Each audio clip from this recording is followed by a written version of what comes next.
Olá, este é o Poder Entrevista. Eu sou o Dini Nascimento, repórter do Poder 360, e vou entrevistar Pierre Lucena, presidente do Porto Digital. O administrador Pierre Lucena Raboni tem 52 anos. Nasceu em São Caetano do Sul, em São Paulo. Tem graduação em Administração e mestrado em Economia pela Universidade Federal de Pernambuco. Também é doutor em Administração pela PUC-Rio. É professor de Finanças da UFPE e, em novembro de 2018, assumiu a presidência do Porto Digital. Pierre Lucena, obrigado por ter aceitado o convite. Eu que agradeço. Agradeço também a todos os que assistem a este programa. Essa entrevista está sendo gravada por videoconferência no estúdio do Poder 360 em Brasília, em 22 de abril de 2024. Para ficar sempre bem informado, inscreva-se no canal do Poder 360, ative as notificações e não perca nenhuma informação relevante. Pierre, eu começo essa entrevista perguntando sobre o funcionamento do Porto Digital. Primeiro, como quem nos assiste poder entender o que é esse empreendimento, como surgiu e qual é a sua importância? Olha, o Porto Digital ele é o que a gente chama de um distrito de inovação, né? Ele é uma área espacial. Na verdade, a gente tem o bairro do Recife e mais 2 bairros centrais. E nessa área a gente tem uma política fiscal diferenciada para empresas de tecnologia e de economia criativa que aqui resolvam se instalar. Então, nesse ambiente de inovação, isso é, nesse distrito de inovação, que é um conjunto também de hubs e de empresas que aqui estão, a gente é um distrito completo de inovação. Aqui no Porto Digital nós temos hoje 7 institutos de ciência e tecnologia, a gente tem 6 incubadoras e aceleradoras privadas para fazer novos negócios, a gente também tem um conjunto muito significativo de serviços aqui dentro, uma faculdade própria, que é a César School, e mais de 400 empresas instaladas aqui, onde trabalham um pouco mais de 18 mil pessoas. Eu gostaria de perguntar também sobre a sua missão na presidência do Porto Digital.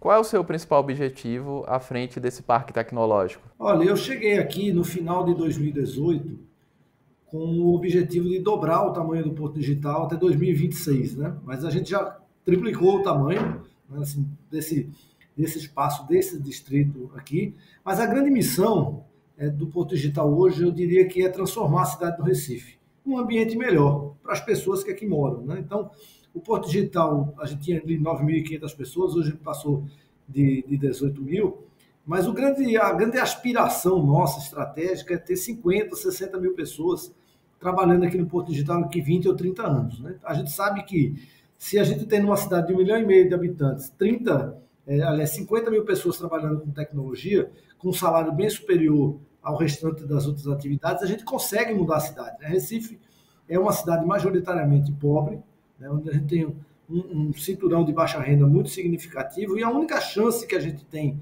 de colocar a cidade num mapa internacional é realmente modificar a estrutura de renda média das pessoas.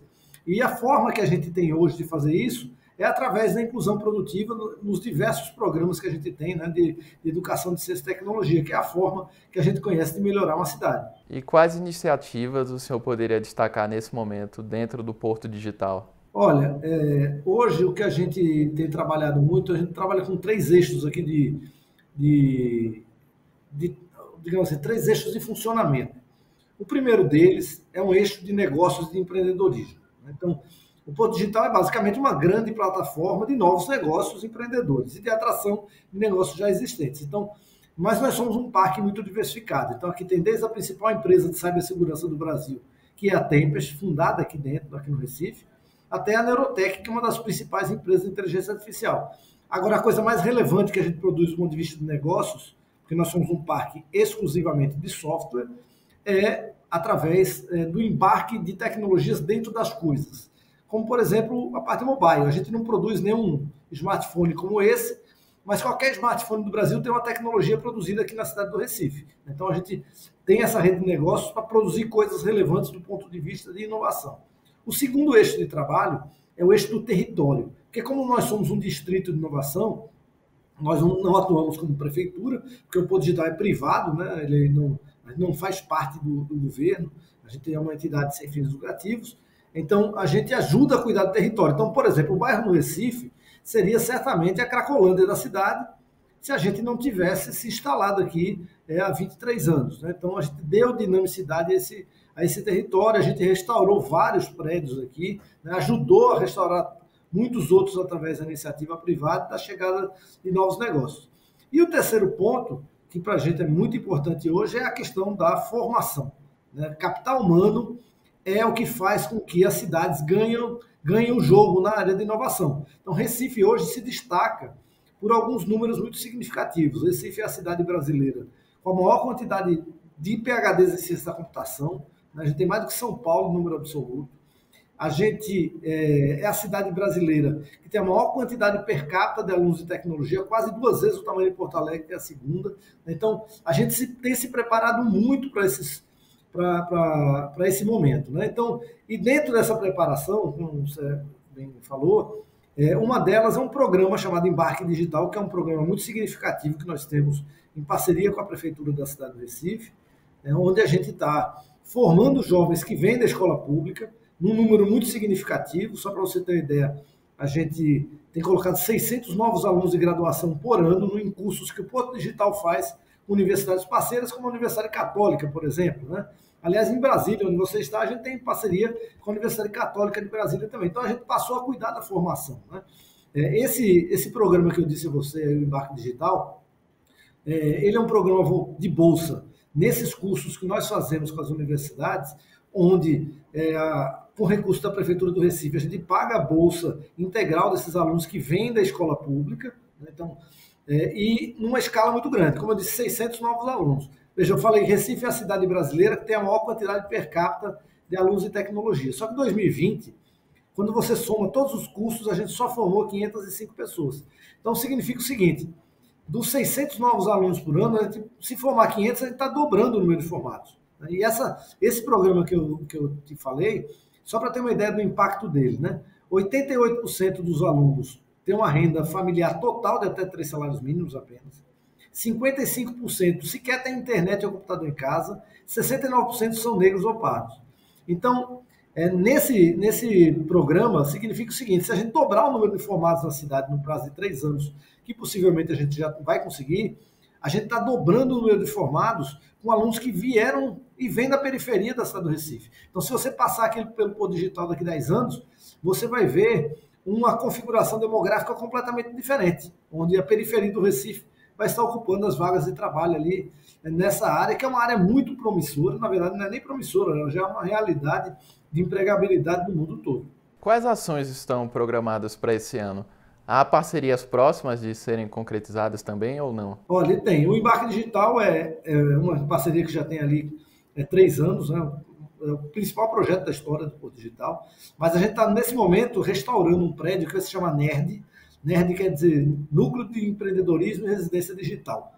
É em parceria com o governo do estado, esse prédio, e onde a gente vai potencializar o empreendedorismo no nível máximo, como a gente tem feito com a formação. Então, nesse prédio, por exemplo, né, que vai ser, na verdade, ele vai ser a central, mas a gente vai ter programa de empreendedorismo no estado todo, ele tem por objetivo a gente duplicar o número de startups formadas aqui, principalmente naquelas áreas que tem agora uma possibilidade de scale-up muito grande, que basicamente é a área de inteligência artificial, com certeza, né, que a gente está pensando, já está montando vários negócios acessórios aos principais produtos internacionais, como o ChatGPT, por exemplo, mas tem um espaço muito grande para isso. Mas o que a gente imagina é que é possível escalar bastante ali essa área de empreendedorismo. Então, esse é o principal negócio, parceria que a gente tem agora. E a outra coisa que nós estamos fazendo bastante agora é colocando o Porto Digital ou um modelo nosso de funcionamento em vários lugares do país, né? E até no exterior. Então, a gente já administra um hub em Caruaru, administra um hub de Goiás, atualmente é a gente que administra, né? A gente tem escritório em São Paulo, abrimos um escritório em Aveiro, lá em Portugal também, para internacionalizar os negócios brasileiros aqui de base tecnológica. E a gente tem projeto de formação hoje em Aracaju e também aí em Brasília com a Universidade Católica. Então, a gente está expandindo o nosso modelo de negócio, que é um modelo de inovação ou de ambiente de inovação que a gente acredita. Nós não acreditamos em modelos fechados de inovação. A gente gosta de priorizar, principalmente espaços como esse, que são distritos de inovação, porque no caso do Porto Digital, ele difere um pouco dos hubs tradicionais, porque é como se nós fôssemos um modelo de baixo para cima. Quer dizer, a gente não começa com um hub tentando atrair empresas apenas, tal. A gente tenta o quê? Formar a base produtora. Então, a gente, na verdade, é como uma espécie de movimento popular de cultura digital, né? Onde a gente envolve a cidade toda, monta novos negócios ali e atrai novos negócios, dizendo assim, olha, a gente tem possibilidade de modificar uma cidade a partir da base produtiva que nós temos em educação, ciência e tecnologia. Chega aqui junto com a gente que a gente vai construir um futuro de uma maneira diferente. E é nesse modelo que a gente acredita, né? Num distrito de inovação, envolvendo a cidade toda, não deixando ninguém absolutamente para trás, né? Porque o que a gente acredita é isso. O Brasil só vai conseguir colocar o pé na inovação global se a gente aproveitar o que tem de melhor, que é justamente essa criatividade caótica que o Brasil tem, mas que toda essa base criativa ela tenha a sua energia direcionada para a gente produzir mais, né? Emitir mais e melhores notas fiscais, que é o que a gente sempre fala, né? Inovação é emitir mais e melhores notas fiscais. É isso que a gente tem feito aqui pela cidade do Recife e a gente quer expandir esse modelo. Você mencionou a questão da inteligência artificial, que é um assunto que está em evidência nesse momento. Existe, então, plano do Porto Digital de expandir a atuação nessa área, nesse segmento? Olha, a gente já tem projetos aqui. A gente tem 3 empresas muito significativas em inteligência artificial aqui. A OnCase, a Courrier, também, que é uma empresa aqui na área de direito, e temos a Neurotech, que é uma das principais, se não a principal empresa de inteligência artificial do Brasil, que é a empresa hoje que pertence à B3, a Bolsa Brasileira, e mais uma série de negócios que estão surgindo aqui. Onde é que a gente acredita que é o papel do Brasil no meio dessa discussão toda? É claro, veja, é claro que a gente não vai liderar isso no mundo todo. Isso é fato, né? Aliás, a briga disso aí é Estados Unidos com a China. Então, mas nós temos como, até por um papel de intermediário dos dois que o Brasil sempre teve, né? Então, o que é um papel que cabe a gente? A montagem de produtos acessórios aos grandes projetos de inteligência artificial. O ChatGPT, beleza, já foi firmada, a empresa já está ali, né? A OpenAI já está trabalhando com o modelo, o Google tem esse modelo, mas as empresas, no caso nacionais, e tem uma série de produtos que são impactados por isso, né, ou indústrias, por exemplo, a educação, que estão precisando de produtos acessórios com isso. E é esse que é o papel que cabe ao Brasil. E é nisso que a gente está ali se empenhando para isso, na montagem de produtos acessórios que sejam incorporados às grandes plataformas de inteligência artificial. Aqui no Porto Digital, atualmente, a gente está fazendo com o Tribunal de Justiça de Pernambuco, né, uma série de produtos ali ligados à inteligência artificial. Então, qual é o nosso papel? É basicamente de juntar todo mundo, né, como entidade, digamos assim. Então, a gente tem um grupo de professores da Universidade Federal que estão aqui com a gente, o Tribunal de Justiça, algumas empresas que são contratadas também para ajudar a montar produtos. Então, o papel nosso é justamente o de fazer todas essas conexões ali entre esses stakeholders que possivelmente poderiam construir produtos melhores. A Justiça Brasileira, por exemplo, ela tem todo o interesse nisso porque é uma área que tem condições de um ganho de produtividade muito acentuado, né, porque tem muita demanda judicial, e o Tribunal de Justiça tem interesse basicamente nisso, né? Em melhorar os seus processos e ser mais econômica também no dia a dia. Então, o papel do Porto Digital é esse, juntar as conexões, fazer com que esses produtos, dentro dessa estratégia que eu te falei, eles avancem, né? Mas o papel do Brasil nisso tudo agora, eu acho que é cuidar da educação. O Brasil não tem um projeto nacional de formação de capital humano na área de tecnologia.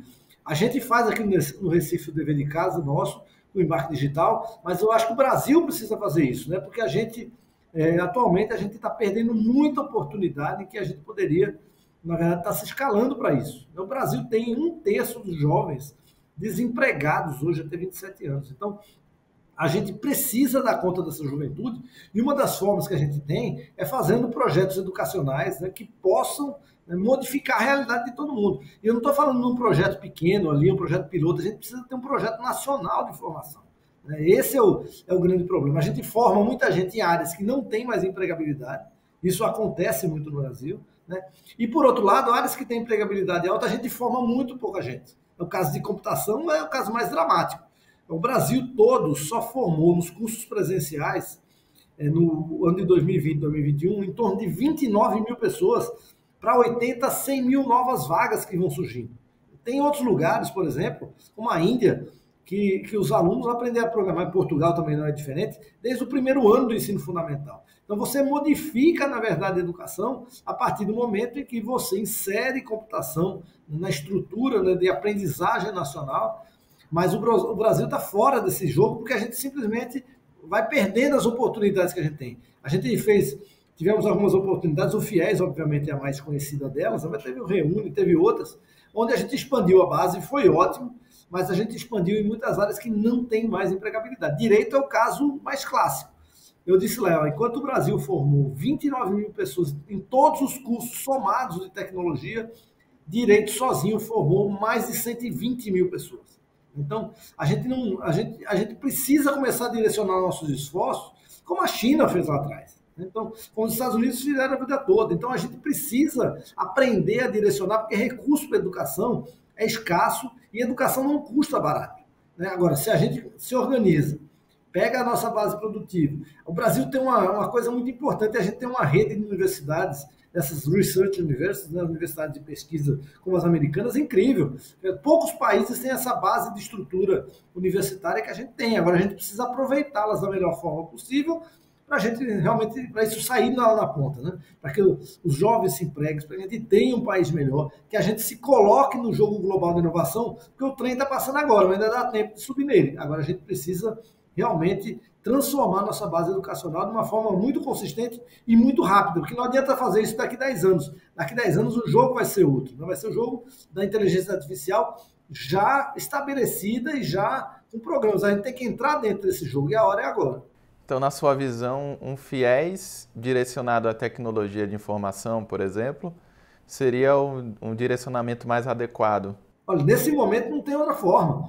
Veja, se os empregos estão aí, surgindo, e mais do que isso, tem um caso curioso em tecnologia, é o seguinte, você tem lá 1.000 vagas abertas. Se você preenche as 1.000, no outro dia aparecem mais 1.000. Porque os projetos hoje são mundiais. Né? Então, um trabalhador aqui do Porto Digital, ele é um trabalhador global. Ele pode trabalhar no Google, na Meta, pode trabalhar na Huawei, seja onde for. Né? Então, porque esse é um jogo global. E é isso que a gente precisa entender para que a gente possa crescer. Então, se a gente se organiza, e pelo mais fácil, veja, quando eu estou dizendo mais fácil é o seguinte, como o embarque digital que eu citei para você, a gente pega alunos que já tiveram um bom desempenho no Enem. Por quê? Porque esses vão conseguir desenvolver uma carreira mais rápido. A gente tem que começar a fazer, primeiro, o que é mais fácil. E depois a gente vai fazer o mais difícil. E se a gente deixar e começa a fazer o mais difícil, né, no começo, vai ficar muito mais difícil para a gente sair lá na ponta. Então, vamos fazer o que é mais fácil agora, essa base de jovens de periferia, que são talentosos e que não têm oportunidade, às vezes, de entrar numa universidade federal, porque tem muito pouca vaga na área de tecnologia. A USP oferece dezenas apenas de vagas. Aqui a Federal de Pernambuco, que é a maior, melhor assim, oferece 250 vagas por ano. A gente precisa de milhares de vagas. Né? Obviamente, a gente precisa melhorar a educação básica, o ensino médio, isso aí precisa estar na agenda do governo. Mas nesse momento, a gente precisa direcionar todos os esforços que a gente tem para conseguir aproveitar essa grande vantagem comparativa que o mundo tem hoje, que é precisando de gente na área de tecnologia. Porque a inteligência artificial vai mudar dramaticamente, né, o cenário de emprego no mundo todo, e a gente precisa se colocar nisso, porque tem um monte de profissões que não vão existir daqui 10, 15 anos, a gente sabe disso, todo mundo discute isso, mas ninguém faz nada, né? A gente tem esse problema agora, e por outro lado a gente tem uma juventude que quer se formar, que quer se capacitar e quer se empregar, e a área de tecnologia, que é muito sedutora, é a área mais fácil que a gente tem de fazer isso agora, além, obviamente, das áreas de serviços, né, especializados, como saúde, como educação, serviços de engenharia civil. Aí tem muita oportunidade por aí. Agora, a gente precisa realmente direcionar nossos esforços. A gente não pode, veja, achar que dá para fazer tudo em todo lugar. A gente tem que fazer no que um determinado lugar tem vocação, a gente se organiza de um jeito, no outro lugar a gente se organiza de outro jeito, no outro lugar a gente se organiza de outro jeito, porque a gente não pode achar que a gente pode dispersar muito. Esse é um dos problemas, por exemplo, que a área de pesquisa nacional até hoje. A gente tem a pesquisa muito fracionada no país todo, então, quando você pega inteligência artificial, se você for pegar os 50 principais pesquisadores do Brasil, tem 5 aqui, 3 ali, 4 ali, 3 ali, então, quer dizer, está muito espalhada essa base. Aí quem trabalha com pesquisa hoje em alto nível sabe que é preciso reunir pesquisadores em torno de grandes projetos de pesquisa. É isso que os Estados Unidos fazem, é isso que a China está fazendo atualmente, em alguns países da Europa, mas a gente dispersa muito nossa base. Né? Quando a gente dispersa muito, o resultado acaba sendo muito pequeno. E esse é um dos grandes problemas nacionais que a gente tem. E houve alguma conversa, mesmo que de forma incipiente, com alguém do governo?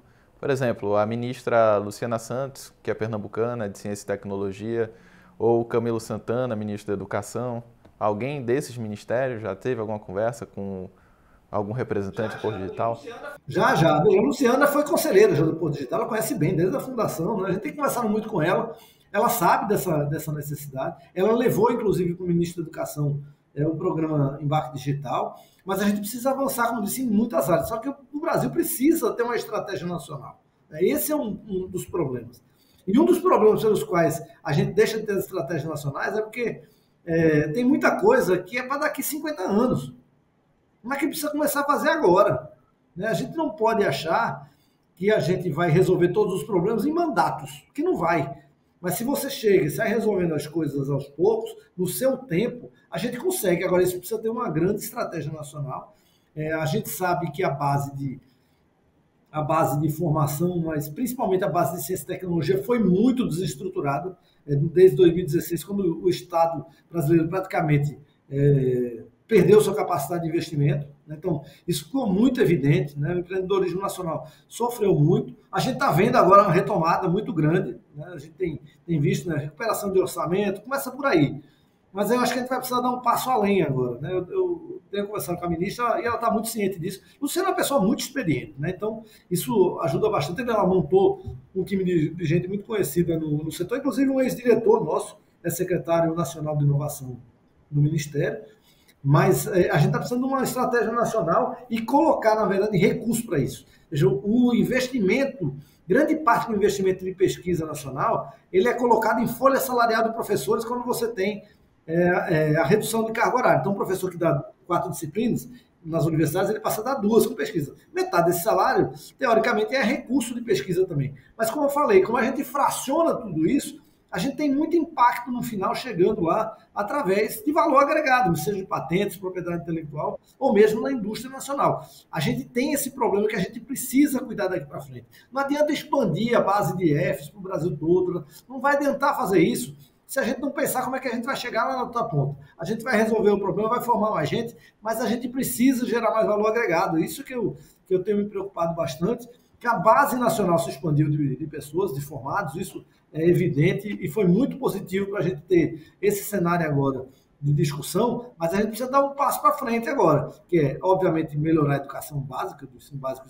precisa fazer urgente, mas a gente precisa começar a centrar esforços, né, colocar esforços naquilo que pode gerar mais valor agregado e mais empregabilidade das pessoas que não têm oportunidade no país. Né? Esse é o ponto fundamental. Utilizar de ações afirmativas, quando puder, sempre utilizar. A gente investir na periferia da cidade para construir um modelo mais à frente de inovação, aquele modelo que nos interessa também, que é um modelo muito mais diverso, né? Fazendo com que as pessoas participem efetivamente desse processo de construção coletiva que a gente chama de inovação. Em 2023, o Porto Digital bateu alguns recordes. Um deles foi o de faturamento, atingiu 5 bilhões e 400 milhões de reais. Há uma trajetória de crescimento há vários anos. E quanto o senhor espera faturar nos próximos anos? Existe alguma meta relacionada a isso? Olha, a meta quando eu entrei aqui, a gente faturou 1,89 bilhões. Era dobrar o faturamento até 2026. Mas ele já triplicou, né, o faturamento. Na verdade, e o mais importante disso, né? A gente está pensando ali em quantas pessoas a gente vai empregar e envolver nesse processo. Isso é uma coisa muito importante para a gente. É um outro dado. Hoje a gente tem 18.400 colaboradores. Mas o que a gente imagina? Que a gente vai continuar crescendo. O Porto Digital sempre cresceu. Agora, nós estamos vendo uma tendência de ter menos gente trabalhando, não quer dizer menos empresas, mas menos gente trabalhando em áreas de outsourcing de pessoal. Né? Então, eu vou ter menos empresas que produzem produtos e tecnologia e eu vou ter mais gente dentro das empresas de economia tradicional. Então, por exemplo, no último ano, a gente abriu aqui dentro do Porto Digital o Bradesco, A gente abriu o Centro de Inovação do Bradesco, o Centro de Inovação da Baterias Moura, está aqui dentro agora também. A Deloitte abriu o Centro de Inovação dela aqui. Então, a gente está vendo que há uma tendência de internalização dos negócios de tecnologia e o Porto Digital está pronto para quem quiser se instalar aqui dentro. A gente vai anunciar uma outra empresa de bebidas grande aqui no próximo mês, né? Também a base de inovação dela. Assim, o nosso programa Embarque Digital, por exemplo, o maior contratante é uma empresa chamada Ferreira Costa, que é um home service daqui de Recife, né? Não, é de economia tradicional, mas que está montando seu centro de inovação. Porque, nesse caso, as empresas perceberam que tecnologia vai fazer parte do seu core. Como é que você imagina um banco hoje que não está todo na palma da mão? Não tem como não imaginar isso. E como é que um banco tradicional vai competir, por exemplo, com o Nubank, que tem uma fábrica de software incrível dentro deles? Como é que uma TV, como a TV Globo, vai competir com uma Netflix, por exemplo, que tem uma fábrica de software fantástica debaixo dele também, né? Ele vai ter que também ter o seu processo de internacionalização. Isso tem acontecido, a Rede Globo, por exemplo, é o caso. A Rede Globo está aqui dentro do Porto Digital também. Então, a gente está vendo esses processos de internacionalização e a gente acredita que Recife é o melhor lugar para colocar. Né? Por quê? Porque uma empresa de economia tradicional que se instala aqui dentro, no outro dia ele tem 400 possíveis fornecedores de tecnologia, ele tem uma base de gente que nenhuma outra cidade do Brasil tem para produzir, ele tem uma rede universitária incrível aqui, aí tem a Universidade Federal de Pernambuco, que obviamente é o principal centro de informática do Brasil, mas tem a Universidade Rural, a Universidade de Pernambuco, tem uma rede de universidades privadas, a César School, que é a nossa faculdade própria, tem centros de inovação aqui, então esse ambiente todo é que pode acolher essas empresas. A gente está percebendo isso. Então, eu acho que a estratégia nossa de atração está sendo por aí agora, de atração de novos negócios, porque ele fortalece os nossos negócios de software aqui dentro, eles passam a ser fornecedores dessas empresas também, e ao mesmo tempo ele contempla essa estratégia de cidade que a gente tem. E no outro lado, aí sim a gente está agora avançando bastante na área do empreendedorismo, né, fazendo com que a gente montou recentemente em janeiro agora, uma comunidade de startups, a gente já tem mais de 300 startups na comunidade e a gente está avançando cada vez mais. Né? Então, é por ali que a gente acredita que vai ter o crescimento do Porto Digital. Por um lado, novos negócios inovadores, né, de base tecnológica, surgindo de todo esse caldo que é a cidade do Recife, e do outro, a atração de novos negócios de economia tradicional que querem colocar sua base de negócio aqui dentro. O senhor mencionou uma empresa de bebidas que está perto de entrar no Porto Digital. Que empresa seria essa? E qual atividade será desenvolvida majoritariamente? Não é segredo que ele já até alugaram essa altura aqui, que é a Coca-Cola, né? Não, mas veja, qualquer indústria dessa, ela precisa ter uma base de tecnologia muito forte hoje.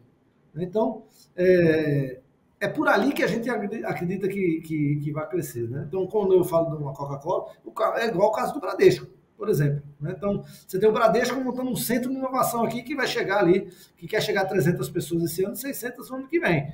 Então, isso gera emprego para a cidade, emprego qualificado. Para o Bradesco é muito bom. Ele tem uma rede de fornecedores em potencial e de institutos aqui o tempo todo, né? Porque essa é uma área que depende de ciência intensiva. Então, a gente vai fazendo com que esse distrito de inovação seja um ambiente completo de inovação, onde todo mundo que quer produzir inovação se sente confortável, porque a gente tem os meios para isso. Sobre ganhos em si, quanto financeiramente tem dado de lucro para o Porto Digital? Você pode falar a respeito? O Porto Digital é uma associação sem fins lucrativos, só para você entender. Quando a gente fala de 5 bilhões de faturamento, esse é o faturamento das empresas que estão embarcadas nesse distrito. Não é o faturamento da entidade. A entidade é um pouco mais de 60 milhões. Mas, por exemplo, a Accenture, que está aqui, que é a maior empresa, o César, que está aqui, que é o nosso maior instituto, uma série de empresas, Neurotech, Tempest, Cetel, que estão aqui dentro. O conjunto dessas empresas hoje fatura 5,4 bilhões de reais, quer dizer que é muito dinheiro para a cidade. Né? Nós somos hoje o terceiro setor de serviço da cidade, segundo os dados da própria prefeitura. A gente deve ultrapassar o segundo lugar, que é o setor de construção civil, nos próximos anos. Talvez no ano que vem, a gente já consiga ultrapassar daqui 2 anos no máximo. E fica só o setor de saúde, que realmente o polo de saúde em Recife é gigantesco. Né? Então, está bem à frente de todo mundo. Mas o que eu venho dizendo, uma cidade como Recife, que é muito parecida com as outras capitais do Brasil, não tem grandes áreas para a indústria, coisa do tipo. A indústria foi colocada na borda. A gente precisa crescer através das áreas de serviços especializados, que geram alto valor agregado. Saúde é uma delas. Né? Então, saúde gera salário alto, gera empregabilidade alta. A gente precisa apostar nisso. Tecnologia também. A gente precisa apostar nesse cenário, né, para fazer com que as cidades cresçam. Né? O Brasil ele tem uma configuração muito diferente. A gente recebeu muito imigrante na época, depois a gente começou a exportar gente. Aí agora a gente tem uma espécie de estabilização aqui dentro, nessa configuração demográfica, e a gente precisa aproveitar essa base universitária criada, que é muito forte, para conseguir gerar valor agregado lá na frente. Se a gente não conseguir isso, né, aí vai ficar realmente muito difícil. Porque a única forma que a gente tem de melhorar a renda média das pessoas e distribuí-la também é através da educação. Né? É a forma que a gente tem, pelo menos no curto prazo. Pode ser que daqui a 20 anos alguém invente outra forma, mas essa é a forma que a gente tem que apostar agora. E quanto o Porto Digital tem assegurado à Prefeitura do Recife em impostos? Hoje, mais de 100 milhões de reais ao ano, sem dúvida. Mesmo com o imposto reduzido. Só para entender é o seguinte, dos 5% que você paga de ISS, aqui no Porto Digital, se você for uma empresa de tecnologia, você paga 2%. Né? Tem uma redução. Outras cidades no Brasil tem, Osasco tem alguns setores de São Paulo também. No Brasil todo tem essa configuração. Ele vai acabar agora com a reforma tributária. Né? O imposto vai ser um imposto nacional, né? Vai ser dessa forma. Então, a gente não vai ter mais esse benefício fiscal. Mas mesmo com os 2%, a gente deixa mais de 100 milhões de reais aqui dentro. Até porque a gente tem empresa aqui que não é necessariamente só de tecnologia. Então, a gente tem algumas empresas que têm o KNAI de construção civil, né? Mas, por exemplo, a Cetel. A Cetel é uma empresa de mobilidade, coloca semáforos inteligentes e tal. Ela não consegue entrar dentro do benefício fiscal, porque ela não é apenas de tecnologia, ela também é de mobilidade. Né? Então, aí quando chega o auditor da prefeitura, ele não coloca como sendo de tecnologia, não tem direito ao benefício fiscal. Mas a gente deixa mais de 100 milhões. E lembrando, o Porto Digital custou 30 milhões de reais lá atrás para abrir o Porto Digital. Hoje a gente deixa 100 milhões aqui, né, na cidade do Recife. Esse programa Embarque Digital que a Prefeitura investe, que é 10 milhões por ano aproximadamente, ele se paga em 2 anos e meio, a partir do momento que o trabalhador volta para a empresa e começa a produzir e pagar imposto. Então, a gente precisa fazer essa retroalimentação da cadeia produtiva através justamente desses programas de formação, né, da atração de novos negócios. Então, se você for ver hoje deixa para a cidade do Recife, eu estou falando de 100 milhões só de imposto municipal. Mas quando você pega a configuração desses 5 bilhões que eu disse a você, uns 3 bilhões é de salários que deixam para a cidade. Né? Então, entre salários e encargos. Aí você tem 1 bilhão ali de operações, tem que alugar prédio, tem que contratar serviço de tecnologia, de nuvem e tal, etc. Né? Você paga ali quase 1 bilhão de imposto também no total, quando você tira tudo, né? Porque a gente paga, ali as empresas pagam em torno de 18% de imposto. Né? Então, tem muita coisa ali que a gente deixa de fator multiplicador para as cidades. Agora, nós precisamos fazer com que essas bases cresçam. Né? E agora, sempre fazendo com que a gente tire o melhor de cada lugar. O melhor daquele Porto Digital, que é a parte de software. A gente precisa de gente, a gente precisa de uma infraestrutura boa aqui no bairro. Então, você fazer com que isso funcione. Talvez outra cidade seja uma outra vocação. Então, a gente precisa encontrar a vocação de cada uma delas. A nossa, pode ter certeza que é tecnologia hoje em dia. Chega ao final essa edição do Poder Entrevista. Em nome do Jornal Digital Poder 360, eu agradeço ao presidente do Porto Digital, Pierre Lucena. Eu que agradeço. Agradeço também a todos os que assistiram a esse programa. Essa entrevista foi gravada por videoconferência no estúdio do Poder 360 em Brasília, em 22 de abril de 2024. Para ficar sempre bem informado, inscreva-se no canal do Poder 360, ative as notificações e não perca nenhuma informação relevante. Muito obrigado e até a próxima. Poder Monitor. Acesse agora e ganhe 30 dias grátis.